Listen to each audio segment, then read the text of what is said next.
Hágale, Volandito. Sí, ahora me trabo el computador.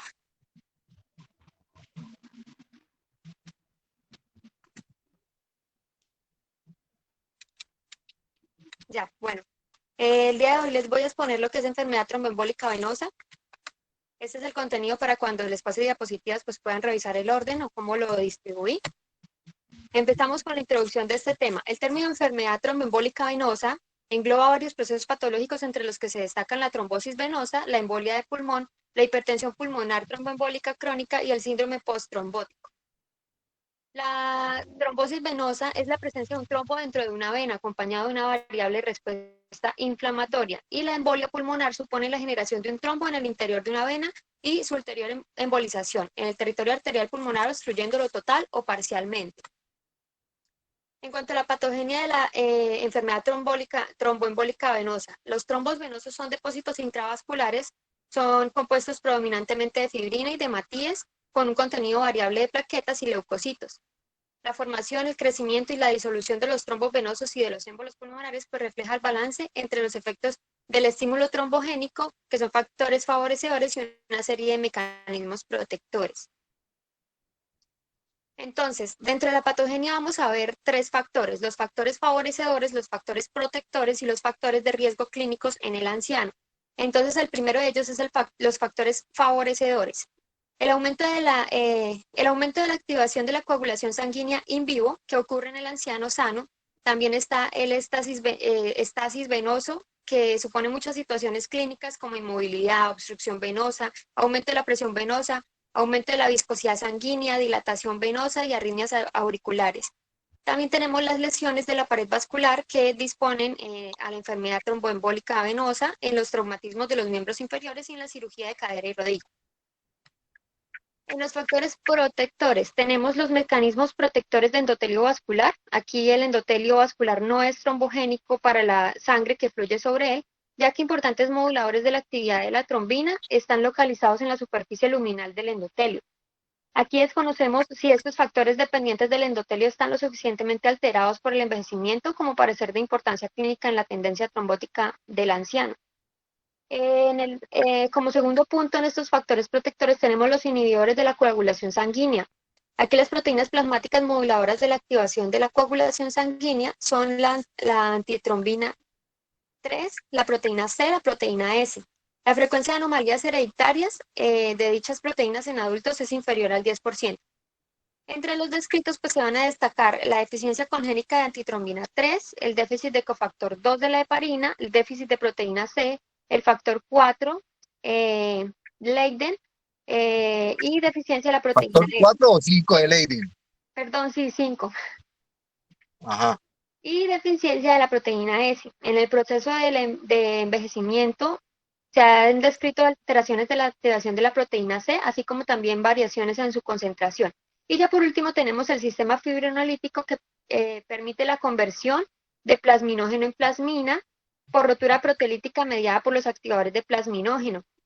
En el anciano hay una disminución de la actividad fibrinolítica en el periodo posoperatorio precoz, sobre todo pues en las venas de las piernas. Y los componentes de fibrinólisis influenciados por el envejecimiento son el IAP1 y el fibrinógeno, el TPA y la respuesta global del sistema. Ya por último tenemos los factores de riesgos clínicos en el anciano. Entonces el análisis de esos factores identifica mejor el riesgo de sufrir una enfermedad tromboembólica venosa en los pacientes quirúrgicos que en los pacientes médicos.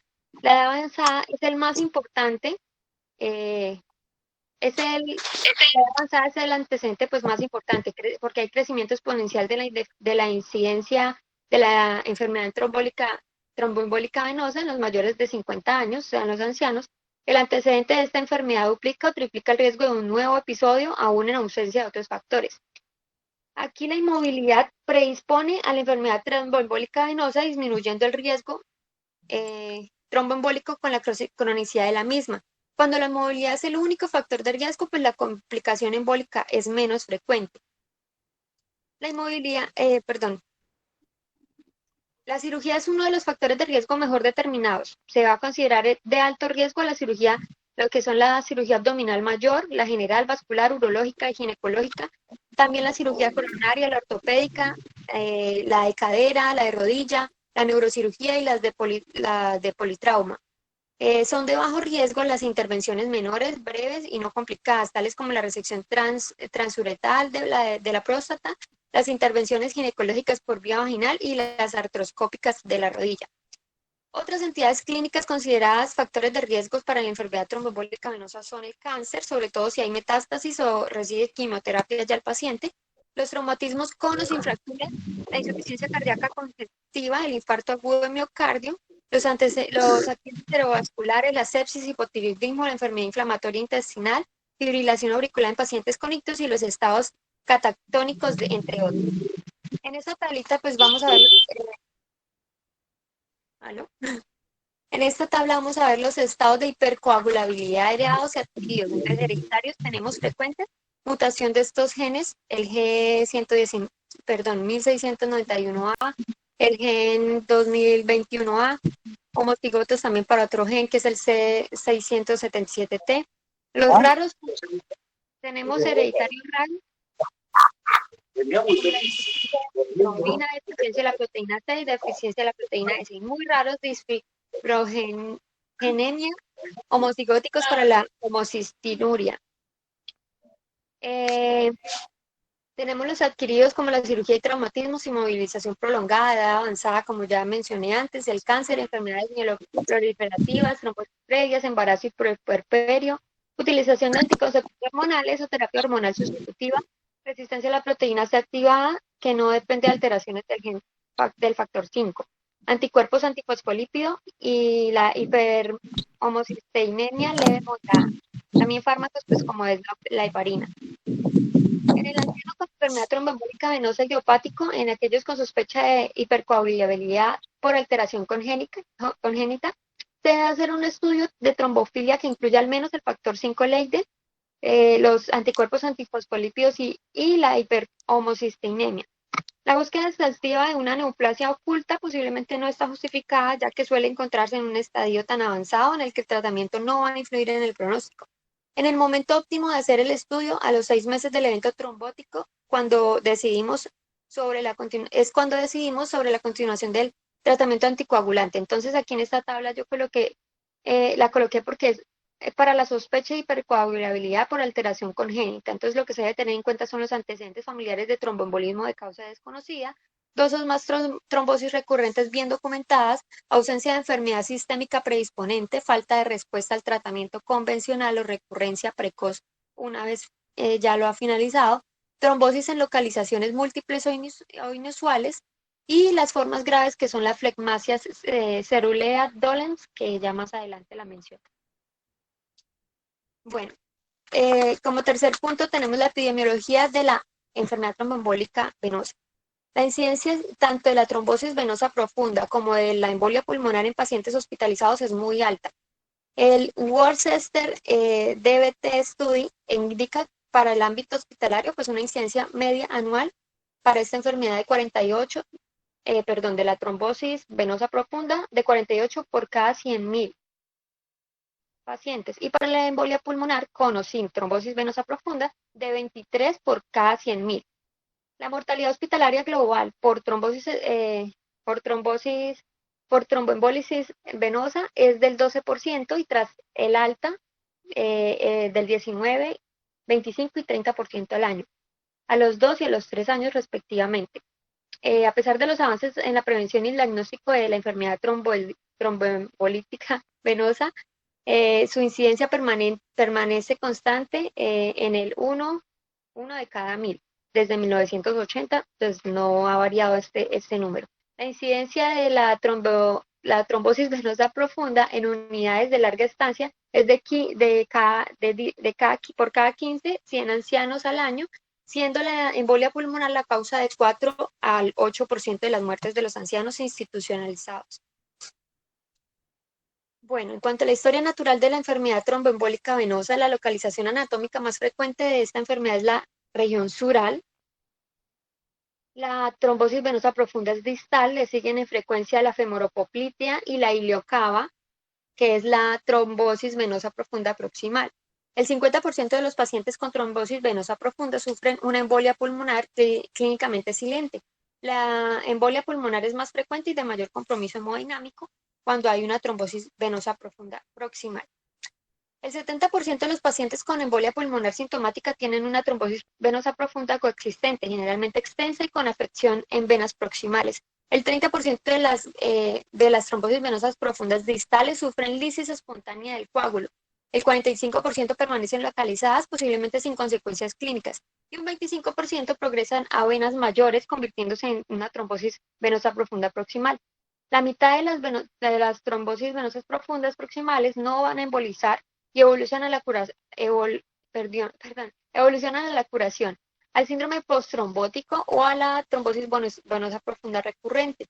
La otra mitad embolizan al territorio pulmonar, con lo que a las posibilidades evolutivas anteriores se suman la muerte y la hipertensión pulmonar tromboembólica crónica. En cuanto a las venas pélvicas, renales y de las extremidades superiores, así como también el corazón derecho y cualquier vena que aloje un catéter central, pueden ser también un origen de una embolia pulmonar. Bueno, en cuanto al diagnóstico de la trombosis venosa profunda. Aquí vamos a ver tanto un diagnóstico clínico como un diagnóstico objetivo. Dentro del diagnóstico objetivo tenemos técnicas invasivas, no invasivas, y vamos a ver algunos algoritmos para el diagnóstico de esa trombosis venosa profunda. Tenemos en el diagnóstico clínico que más de 2/3 de los trombos venosos no dan manifestaciones clínicas y solo es posible demostrar su presencia en la mitad de los pacientes en que se van a sospechar. La sensibilidad y especificidad de las manifestaciones clínicas es muy baja cuando la comparamos con la flebografía. Aquí vemos en la tabla 3 una tabla que me ayuda para mirar la sensibilidad y especificidad de los síntomas y signos de la trombosis venosa profunda pues, frente a la flebografía. Entonces, tenemos, no sé si vean mi cursor, tenemos una columna de síntomas y enfrente comparamos la sensibilidad, la especificidad, en cuanto a porcentajes. En síntomas tenemos signos o síntomas, tenemos manifestaciones clínicas en general, dolor en la pantorrilla, hipersensibilidad de la pantorrilla, hinchazón de las extremidades, edemas en las extremidades, eritemas, diferencia de temperaturas, dilatación de venas superficiales y trombos palpables y signo de Homan. Aquí podemos ver que los porcentajes en la sensibilidad pues son mayores, en la mayoría de síntomas son mayores en la sensibilidad que en la especificidad. Bueno, la probabilidad de que un paciente tenga o no una trombosis venosa profunda puede intuirse mejor en la base del número de factores de riesgo identificados en la anamnesis. Esto es lo más importante para el diagnóstico de esta enfermedad, que por la presencia de signos clínicos más o menos típicos. Combinando las manifestaciones clínicas con los factores de riesgo, clasificamos los pacientes con sospecha de trombosis venosa profunda en 3 categorías: en alta, moderada y baja probabilidad de padecer la enfermedad. Aquí tenemos una escala que nos va a ayudar a hacer esta clasificación de alta, moderada y baja.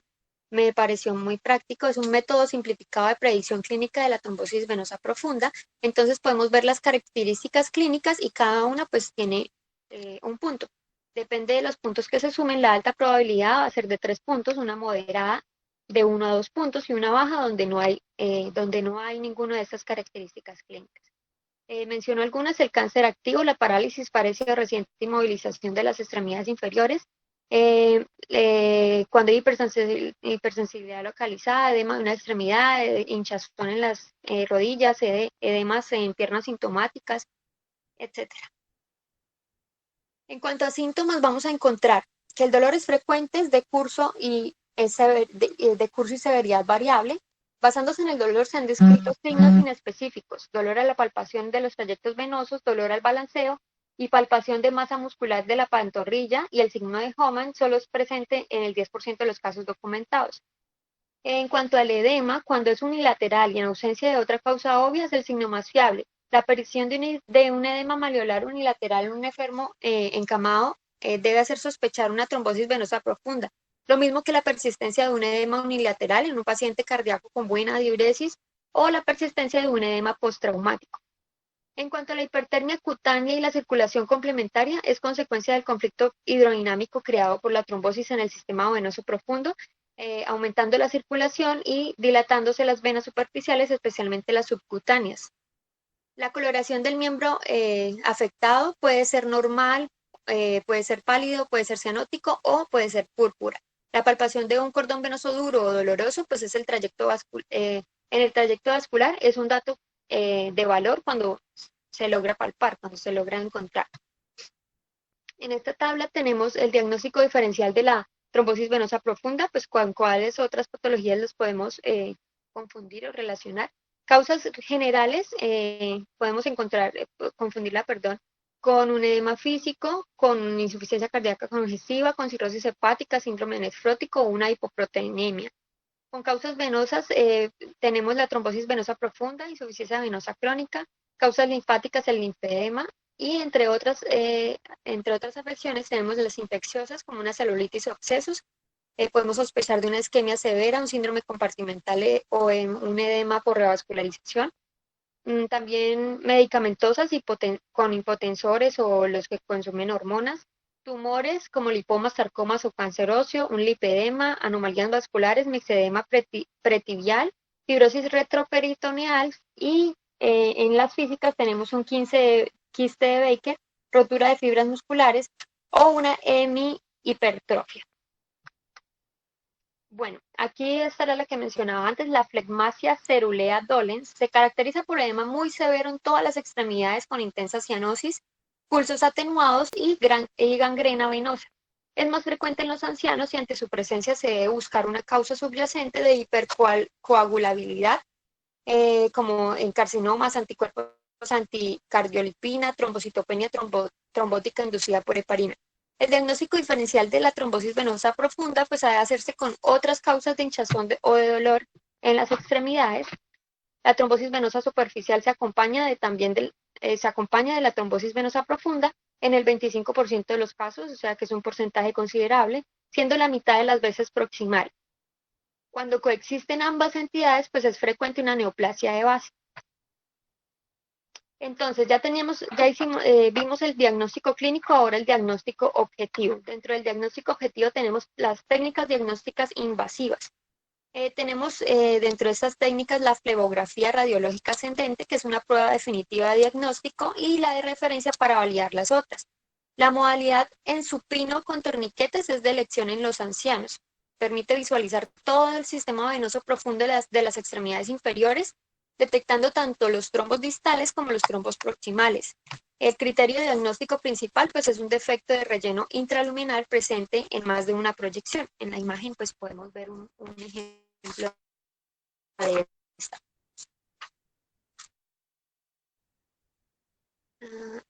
Ay, no me pasa. Las técnicas diagnósticas no invasivas, tenemos la pletismografía de impedancia, detecta trombos oclusivos en las venas popliteas o proximales a ellas. Esto es simple, puede hacerse ambulatoriamente y repetirse fácilmente. Es adecuada para el diagnóstico de la trombosis venosa profunda en pacientes sintomáticos que se utiliza de manera seriada. Es aceptable para el diagnóstico de la recurrencia si se ha documentado la normalización después del tratamiento del episodio previo. En la trombosis venosa profunda sintomática tiene una buena sensibilidad de aproximadamente el 90% y una especificidad del 95%.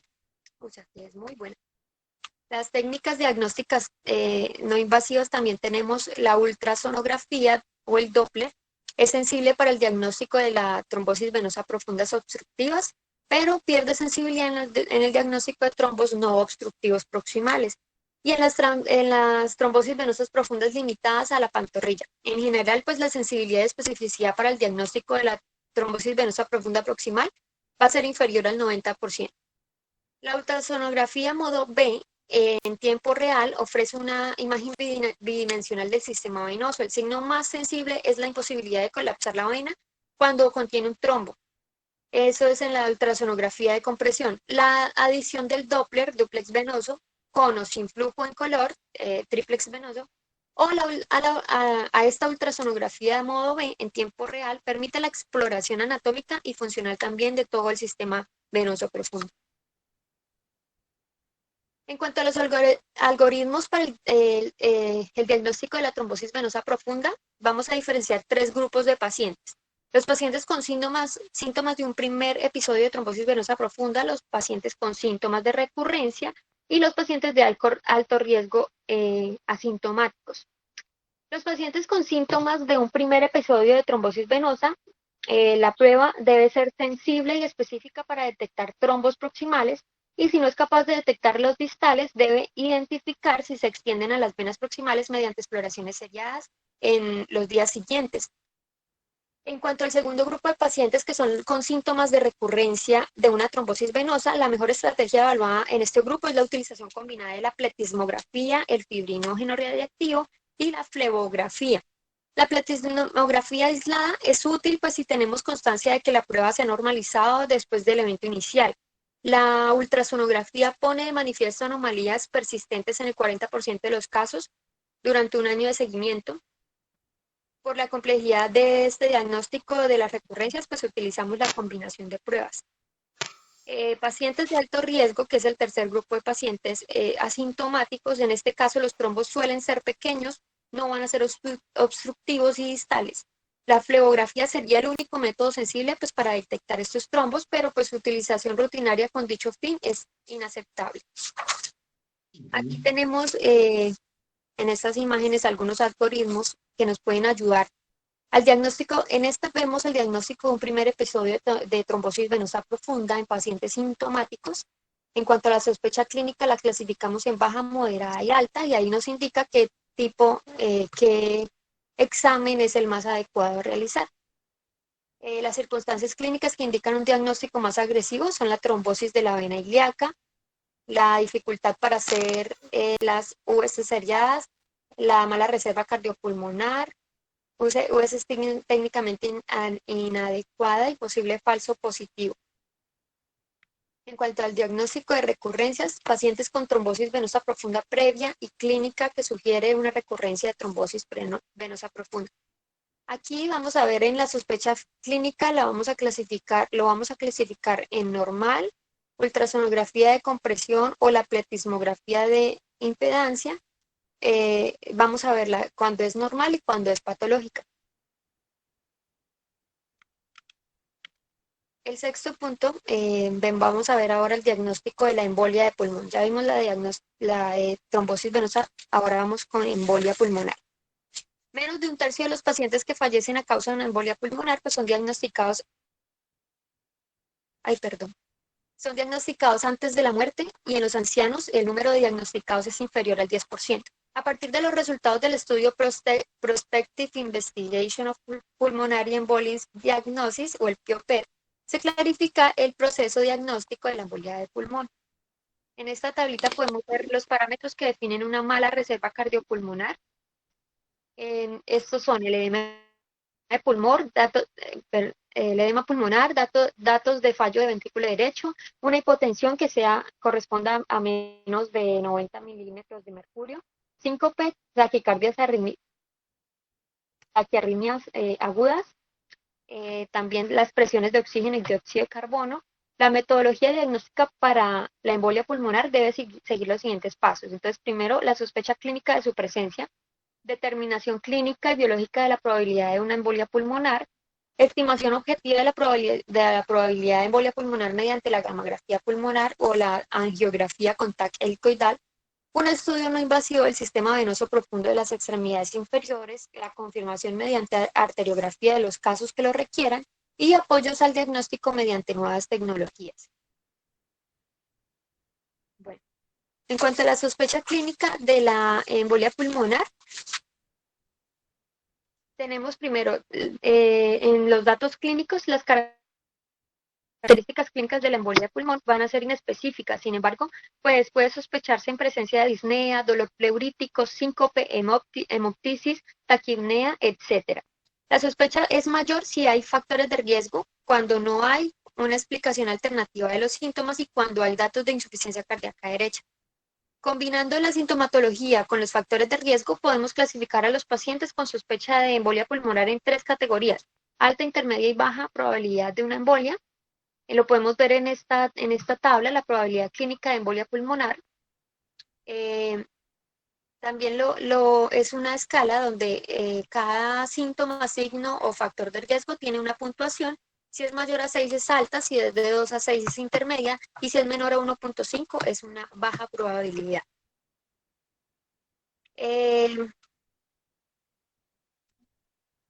Esta clasificación es de gran utilidad pues para guiarnos en la realización e interpretación de las pruebas objetivas. Ahora vamos a ver unos algoritmos para el diagnóstico de la embolia pulmonar dependiendo de la probabilidad clínica. En este vamos a ver el diagnóstico de la embolia pulmonar en pacientes ambulatorios con baja probabilidad clínica. Se van a detectar los dímeros de, si son activos, es una pulmonar fluida, son posibles o una angiotac para corroborarlos. Diagnóstico de la embolia pulmonar en pacientes con baja probabilidad clínica. Aquí se le toma una angiotac, una gamografía. Si es positivo, es una embolia pulmonar confirmada. Tiene una alta probabilidad. Aquí podemos ver las de alta probabilidad, las de baja intermedia y cuando es un negativo, o sea que no tienen embolia pulmonar. Este otro algoritmo me va a ayudar para el diagnóstico de la embolia pulmonar en pacientes con intermedia probabilidad clínica. Se le toma igualmente la angiotac o la gamografía y si es positivo es confirmada y si es negativa pues es excluida. Este también es para los pacientes con alta probabilidad clínica, lo mismo la angiotac, la gamografía y dependiendo del resultado. Exploraciones complementarias de rutina. Entonces, aquí la gasometría arterial suele presentar hipoxemia, hipocapnia y aumento del gradiente alveolo-arterial de oxígeno. Sin embargo, pues puede ser normal. La radiología de tórax es otra exploración complementaria. Muestra alteraciones generalmente inespecíficas en el 80% de los casos. El hallazgo más frecuente en el electrocardiograma es la inversión de la onda T en el B1 y B4, siendo menos frecuentes el patrón S1, Q3, T3, el bloqueo de la rama derecha y la P pulmonar. El ecocardiograma nos manifiesta datos indirectos que traducen la sobrecarga aguda de presión y volumen de las cavidades derechas y en la arteria pulmonar. Un patrón de sobrecarga derecha tanto en el electro como en el ecocardiograma indican importante repercusión hemodinámica al tiempo que sirven pues para monitorizar la respuesta a un tratamiento fibrinolítico que se le esté dando al paciente. ¿Cómo hacemos la confirmación objetiva del diagnóstico? Entonces, ante la sospecha clínica de una embolia pulmonar se debe realizar una gamografía pulmonar de ventilación-perfusión o un angiograma con TAC helicoidal en función de la disponibilidad del hospital, pues donde se encuentre el paciente. Mediante la Las gamografía dos, pulmonar, señor. se deben realizar las dos, la gamografía de ventilación, No, perfusión. la una o la otra, depende de la disponibilidad del hospital. Eso es. Lo ideal sería, ¿cuál? Pues el El TAC me parece angiograma, que es el más angiograma, el angiograma. angiograma con TAC ¿Vio? helicoidal. Sí, el angiotac, Señor. angiotac. Uh-huh. Pues Sí, también me dicen. la prueba de oro es la arteriografía pulmonar. Pero como eso no es costoso y todas las cosas no se pueden hacer, entonces hacerle el angiotac. Si no la hay, pues la gamografía de ventilación perfusión. Siga. Mediante esta gamografía pulmonar se valora el tamaño y la concordancia de los defectos de perfusión y de ventilación que presenta el paciente. Se obtiene la probabilidad gamográfica de la embolia pulmonar, la cual pues va a ser alta, intermedia, baja o normal.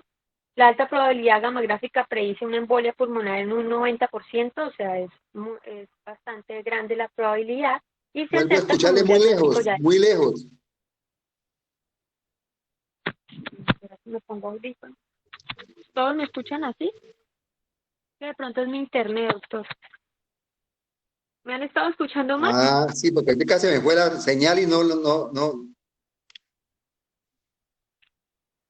Siga, Bueno, siga a ver.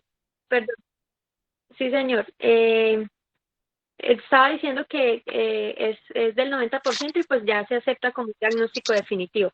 La probabilidad intermedio o baja pues apenas tiene un valor diagnóstico y un resultado que dé normal de la gamografía va a excluirlo del diagnóstico, o sea, no posee una embolia pulmonar. Otra tecnología para el diagnóstico de la embolia pulmonar es la angiografía con resonancia magnética. Su principal ventaja es la utilización de contraste no nefrotóxico. Su sensibilidad es también muy alta, es del 75 al 100%.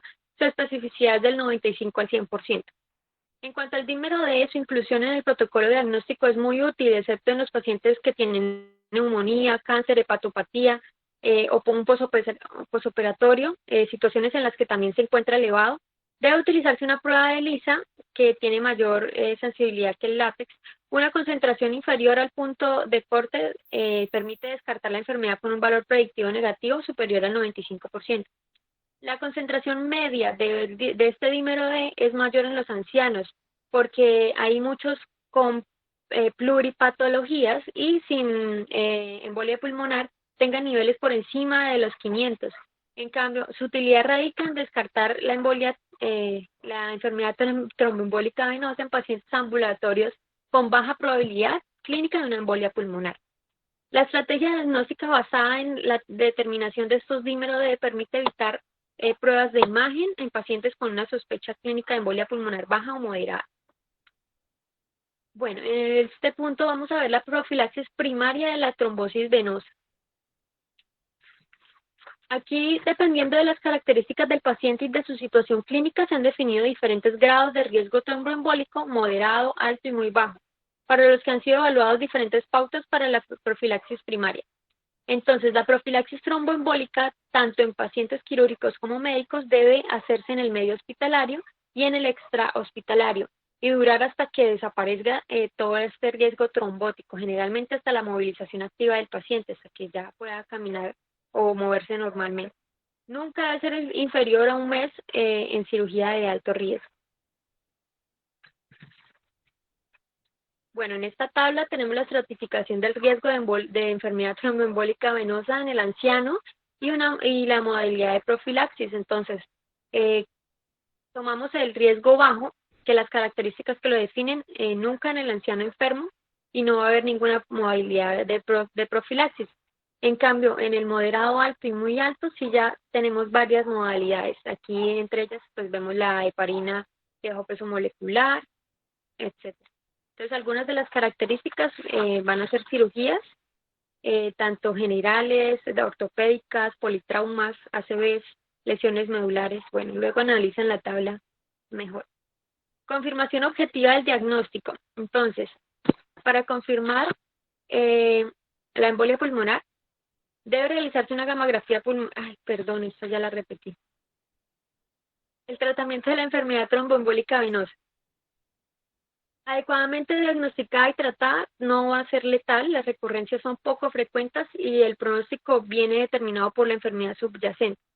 El tratamiento de la trombosis venosa profunda y de la embolia pulmonar va a ser similar. El tratamiento anticoagulante está indicado en trombosis venosa profunda proximal, en la distal sintomática y en la embolia pulmonar. Comprende el tratamiento agudo durante 5 a 10 días con heparina por vía parenteral, seguido de una profilaxis secundaria con anticoagulantes orales o un método alternativo durante al menos 6 meses. Tenemos primeramente el tratamiento en fase aguda o inicial. Entonces el tratamiento debe iniciarse con heparina, salvo si hay alguna contraindicación, que las tenemos aquí en la tablita. Las anexé ahí, a las dosis necesarias para alcanzar un adecuado nivel de anticoagulación.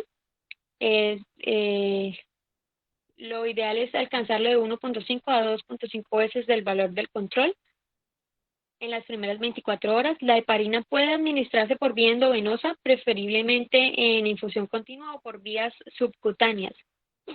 Ambas vías de administración son equivalentes cuando utilizamos dosis de intervalo terapéutico, tanto respecto a eficacia como a seguridad. La vía endovenosa intermitente es ineficaz, pero pues es menos segura.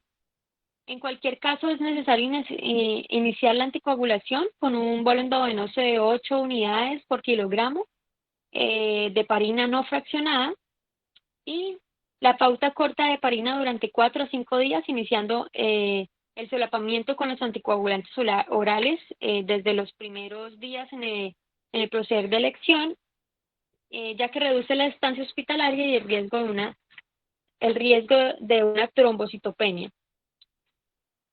No pasa. Ya.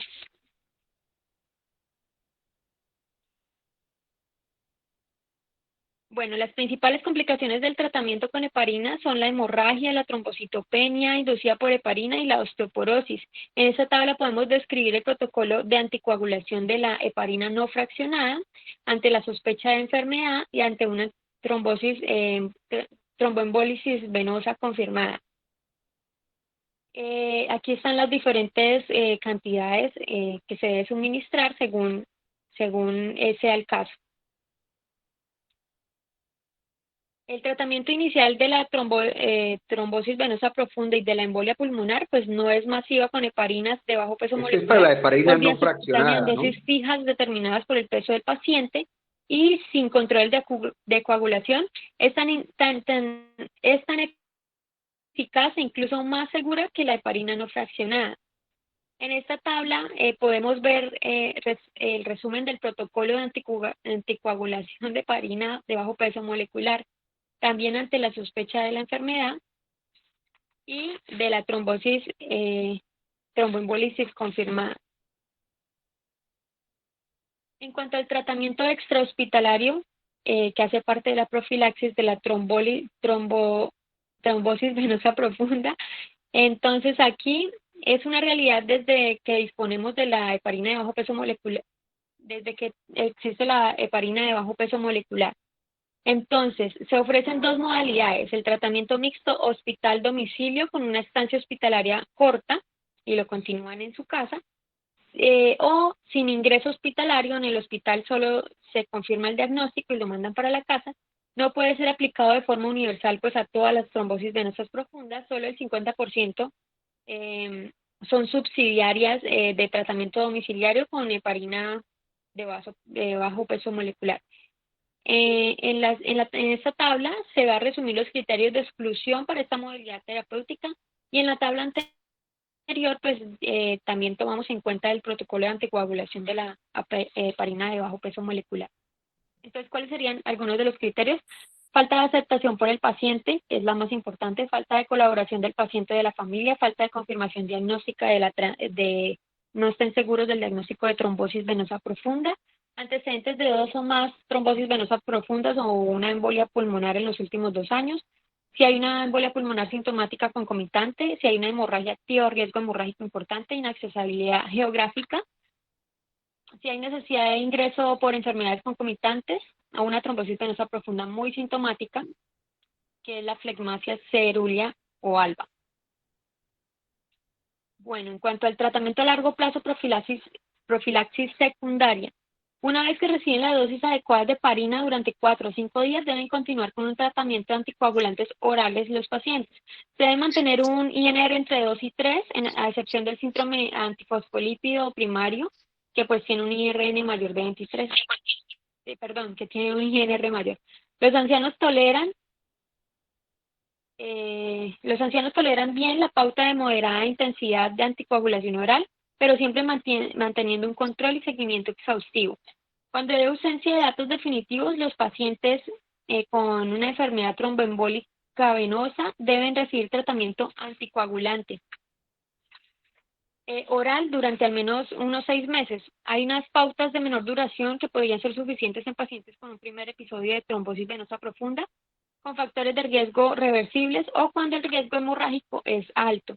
Cada vez es más evidente la necesidad de una profilaxis secundaria prolongada en una enfermedad tromboembólica venosa idiopática, porque los pacientes con episodios ya recurrentes de una enfermedad tromboembólica venosa idiopática y de factores de riesgo persistentes, ya sea que tengan cáncer, que tengan anticuerpos, la enfermedad antifosfolípido, deben recibir una profilaxis secundaria por un periodo largo indefinido. En los pacientes Periodo con largo no, de por trombofobia vida. hereditaria, como aquellos con el factor 5 Leiden que decía el doctor, no se ha demostrado la utilidad de mantener indefinidamente pues la anticoagulación oral. En cuanto a la heparina no fraccionada por vía subcutánea, cada 12 horas en dosis suficientes para mantener las troponinas de 1.5 a 2 veces el control, es eficaz y da lugar a menos complicaciones hemorrágicas.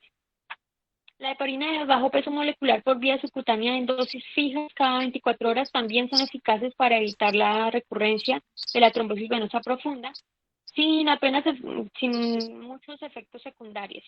Esta pauta de profilaxis secundaria pues ha sido evaluada específicamente en ancianos que son frágiles y es superior a la anticoagulación oral en pacientes oncológicos. En esta tabla pues podemos ver en ancianos en los que es preferible la profilaxis secundaria con Alejandra, heparina de bajo peso molecular. La contraindicación absoluta relativa para la administración oral sería que las lesiones Alejandra, potencialmente sangrantes como ulcus péptico, hernias de hiato, enfermedad inflamatoria intestinal, bronquiectasias con antecedentes de hemoptisis. También los pacientes que tienen una nefropatía y hepatopatía graves, los que tienen hipertensión arterial no controlada. Cuando hay pluripatologías y polifarmacia severa, las interacciones medicamentosas, cuando hay mal cumplimiento terapéutico repetido, síndromes geriátricos específicos como caídas en repetición, deterioros cognitivos moderados a severos sin cuidadores responsables, dificultad para controles de coagulación como los pacientes incapacitados, encamados, cuando hay aislamiento geográfico pues que le impide al paciente venir al hospital, neoplasias diseminadas, nutrición enteral por sonda nasogástrica o de gastrostomía permanente. Y también en los pacientes que tienen úlceras por presión. Y ya por último vamos a ver otras modalidades Alejandra, terapéuticas. Tenemos el tratamiento trombolítico, que a pesar de los beneficios teóricos en el tratamiento, Alejandra, a pesar de los beneficios teóricos en el tratamiento de la trombosis venosa profunda, esta trombólisis no ofrece más ventajas que la anticoagulación en la prevención de la embolia de pulmón y va a dar luz doble de complicaciones hemorrágicas. Entonces, incluye un riesgo 2 o 4 veces mayor de una hemorragia intracraneal. Debe ser utilizada solamente en casos seleccionados, actualmente sin definición precisa. La fibrinólisis dirigida por catéter es una buena alternativa cuando se decide utilizar ese tratamiento de trombosis venosa profunda. La utilidad de la fibrinólisis en la embolia pulmonar está bien definida, siendo actualmente tratamiento de elección en los pacientes de embolia de pulmón masiva e inestabilidad hemodinámica. En cuanto al tratamiento quirúrgico, se ha recomendado para el tratamiento de la flegmasia cerulea dolens un estado de tan extensa oclusión venosa con compromiso de la circulación arterial, en la cual cualquier mejoría en el retorno venoso podría salvar el miembro afectado. En la embolia pulmonar, pues la embolectomía quirúrgica está indicada en caso de inestabilidad hemodinámica, cuando hay contraindicación para la trombosis o cuando ésta ha fallado. Por último, tenemos la actuación sobre la vena cava inferior, que está indicada en pacientes con trombosis venosa profunda o de alto riesgo, tromboembólico en los que esté contraindicada la anticoagulación o que hubiesen sufrido complicaciones de la misma. Y hasta ahí va mi exposición. Muchas gracias. muy bien, ¿me escuchan? Doctor, no le escucho. Sí, yo sí lo escucho. otro sí. Es lo malo que no se me escucha. Bueno, para los que me escuchan, Sí. es una lástima no haber hecho intervenciones porque tuve muchos problemas con el internet hoy. Una charla muy buena, pero que me hubiera gustado hacer algunas intervenciones. Básicamente es lo siguiente: ante una trombosis venosa profunda, siempre hay que buscar la causa. ¿Qué fue lo que lo produjo? Un trauma, un daño endotelial, un reposo prolongado, una cirugía o una alteración o un trastorno de la coagulación. Deficiencia de proteína C, deficiencia de proteína S, antitrombina 3, colagenosis, etcétera. Cuando las causas son prevenibles, son curables, son pasajeras, el tratamiento generalmente va de 3 a 6 meses. Cuando las causas no son pasajeras, como un cáncer, por ejemplo, o un trastorno de la coagulación genético, el tratamiento va de por vida. Cuando hay problemas para hacer la coagulación, como decía ella, una enfermedad acidopéctica, un paciente que no tenga buena adherencia al tratamiento, un paciente con demencia, un paciente con hipertensión arterial no controlada, etcétera. Entonces, se prefiere hacer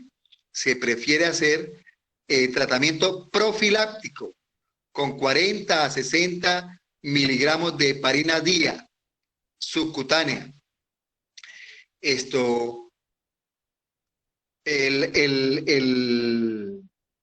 El paciente que se anticoagula con heparina, digamos, de bajo peso molecular a 1 miligramo por kilo cada 12 horas, ¿sí?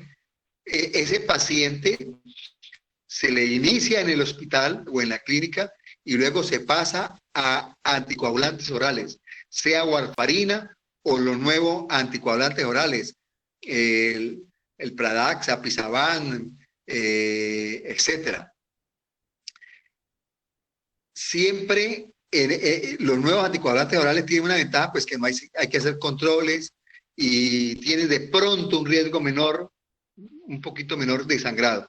Pero este es un tema que hay que tenerlo muy presente, es muy frecuente, sobre todo en los adultos mayores, con síndrome de inmovilidad, con cáncer, con fracturas, que van a cirugía, etcétera. Me parece muy bien. Mañana tenemos, ¿a qué horas? No nos ha dicho usted, doctor. Doctor, pues si es posible a la misma hora porque tenemos el mismo inconveniente que tenemos clase. Mire, ¿y no se podría antes a las 2? Es que hay unos grupos que tienen rotación a las 2. Es que eso es lo malo, que a mí me parten toda la consulta y tengo compromisos. Y si lo dejamos para más tardecito. ¿Para cuándo? Porque tenemos clase hasta las 9, tenemos nosotros salud pública. O sea, es que tenemos ¿Cuándo? ¿El ocupado viernes? el miércoles tenemos ocupado de 5 hasta las 9. A menos ¿Y que... si lo hacemos de 4 a 5? ¿Alguien tiene inconveniente? ¿Y el viernes? ¿El viernes cómo están? Es que tenemos con otro doctor, pero no nos ha dado la hora de la exposición de él. Entonces no Bueno, sabemos. esperemos a ver qué nos dice él. Si no nos acomodamos ahí, yo les cumplo. Listo, doctor, ahí estamos mirando entonces. Sí, señor, tranquilo, Diego. Estoy pendiente. Listo, Bueno, doctor. un abrazo, gracias. Hasta luego. Chao, hasta luego. Hasta luego. Muy Gracias, bien, los felicito, doctor, muy hasta bien. luego. Bueno, Alejandra, muy bueno. Gracias.